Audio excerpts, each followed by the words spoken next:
మనిషి కూడా ప్రాణం లేని శవంతో సమానం.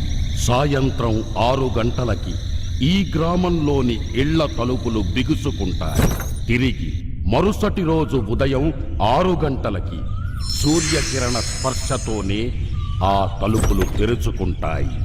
సాయంత్రం 6 గంటల తర్వాత ఆ ఊరు గురించి తెలిసిన ఎవ్వరూ ఆ ఊరి పరిసర ప్రాంతాల్లోకి ఎంటరవరు.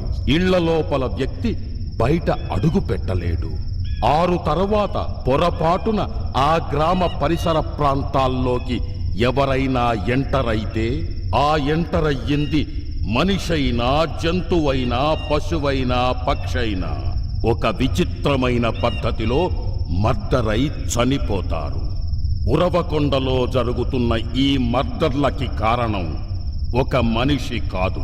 మనిషి చనిపోయిన తర్వాత ప్రేత